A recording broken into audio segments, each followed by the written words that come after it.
Hey beer fans, I'm Steve Jaguar and this is a Beer Native beer review.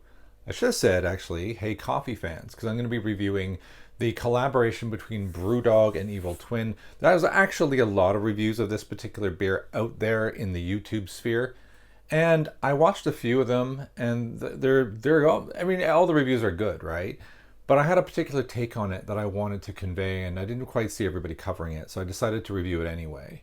And I'll get it out of the fridge. It's lurking behind me.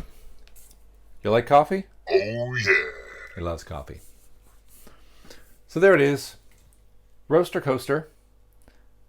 And Brewdog and Evil Twin. So Brewdog, if you are in the UK, then you know Brewdog. They're one of the most prominent and successful craft beer breweries based up in Scotland.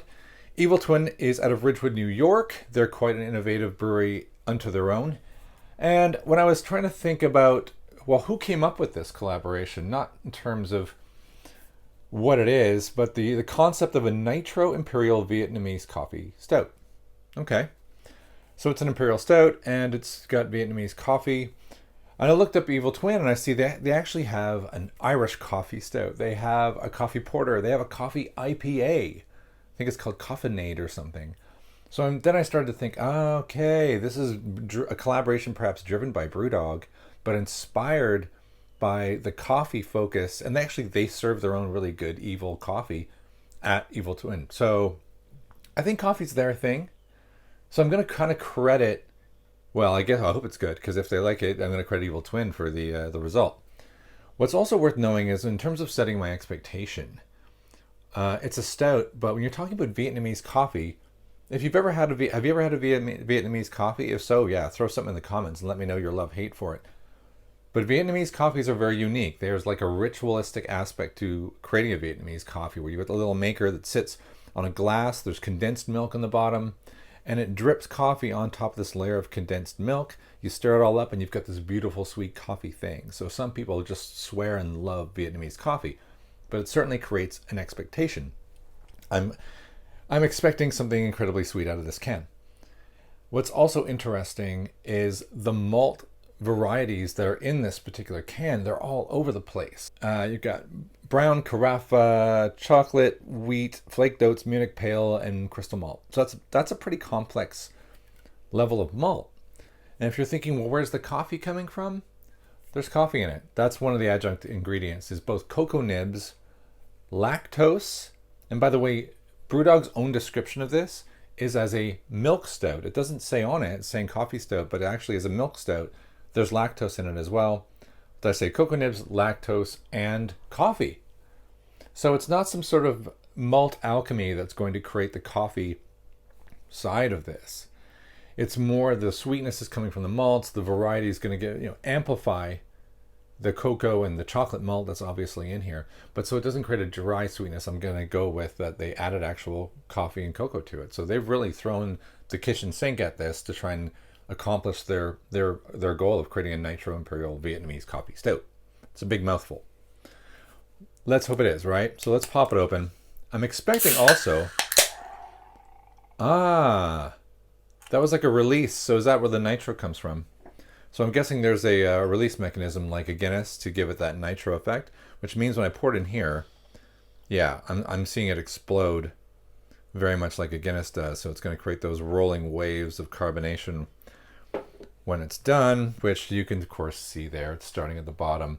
Now we're all going to have to wait like half an hour before we get rid of the head, so we can actually have a sip that isn't defended by the head. It's a nice touch, and it's going to create a pretty nice smell. Oh, it's settling really quick actually. We can see the head forming there. I don't mind diving in early, so let's give it a little bit of a smell. It doesn't smell boozy. It's 9%, which is...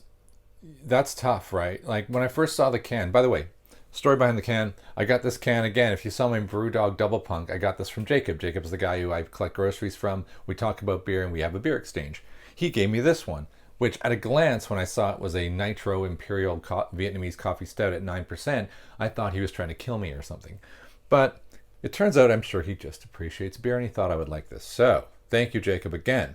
And that looks really nice now. It's got a thick, I hate saying Guinnessy head, but you know what I mean when I say it, so I'm saying it. It's a little darker. It's really nice. It does kind of have, if it had a creamier finish, like if I poured some condensed milk in here, it would probably be disgusting, but it would look like a Vietnamese coffee. Yeah, you don't smell the booze? Oh my God. That's hard to take. So you get the chocolate, you get the wheat, you get the coffee. It tastes like a mocha. Um, and it's still extremely sweet, which I guess if you really love sweet coffees and you like kind of alcoholic cocktails, almost like a an espresso martini. Actually, with it's a lot like an espresso martini, because in an espresso martini, if it's done right, you don't get hit with the booze, whether that be an espresso gin or espresso vodka martini. If it's done right and you've got that nice level of head on it, and you've got a few coffee beans on top, this would be delicious with a few coffee beans on top. Yeah, I'm getting an espresso martini. I'm getting vanilla, but I have a feeling that's not natural. Yeah, so there's vanilla added as well. So another adjunct, there's a bit of natural vanilla added to it. So they've kind of forced the flavor. I don't know, is that cheating? Do you think that's cheating? Let me know in the comments if you think that's cheating. All right, let's put that down. So I'm a little put off by just the extreme alcohol content. It is like, it does taste like a martini, and I think I would put that in a small glass and I would sip it gently over a long time. And I probably only have one. It could be that it comes in a smaller can, but you saw it comes in actually a pretty big single offering of 402 ml, which is a weird size. I guess that's maybe because it was inspired by an American sizing or something. And I think it's a lot to do in one go. But I'd like it as like a before dinner kind of aperitif. If I had one can and I split it 3 ways and give everybody if I served it in a martini glass, that would be a really unique way of inviting some beer-oriented friends over and making them a beer martini and pouring it and see if they really caught that this was in fact a stout. All right. By the way, the hops are Chinook, and you can barely tell, but there's hops in there. Good choice. Strong bitters, sometimes a bit resinous. Great. Probably perfect for this. How am I going to rate it? Packaging and art, standard. Maybe you mark it down a little bit. So 5 out of 10 on the combined between those. On flavor, okay. Do I like it? I do kind of. Yeah. Could I have a lot of it? No. I'm going to go 7. So that gets me up to a 12. I am going to sip it slowly. I don't even know if I'll drink the whole can, though. I probably will. And 7 on flavor, and then accuracy. I don't know if I marked them down for the fact that like they were trying to go for something, a cocoa, a little bit of cocoa, a stout, coffee, vanilla. But then you look at the ingredients, and they put coffee in it, and they put vanilla in it, and they put cocoa nibs in it, and they put lactose in them, and it's like, well, you made it get there without, but then it works. This malts give it the sweetness of, and that's characteristic of the Vietnamese. So they took that into account. So they put a lot of effort into accuracy, actually. So I'm going to give them a 4 on accuracy because I think that's important. And eventually on uniqueness, yeah, I got to give them a 4 on uniqueness, maybe even a 5. It's very interesting and very unique. So that's pretty cool. Let's wrap this all up. We got a 7 on flavor. We got the 5, which makes it 12. We got the 4 on unique, 4 on accuracy, which is 16.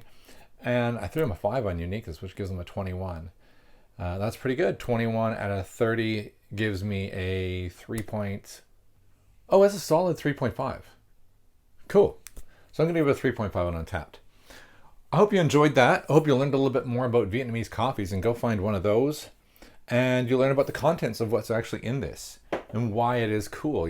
Go take a look at Evil Twin, New York City. If you find yourself in New York City, they've got what looks like an open, socially distanced tap room. So next time I'm in New York City, which probably won't be for a while, I'm going to check it out. Thanks for watching. I'm Steve Jaguar. This is a Beer Native beer review. Please tell your friends about this. Forward it on. Get some more subscribers in the channel, and that'll encourage me to keep on going and doing these kind of cool, insightful reviews for you. Thanks. Hey, you're still here. Amazing.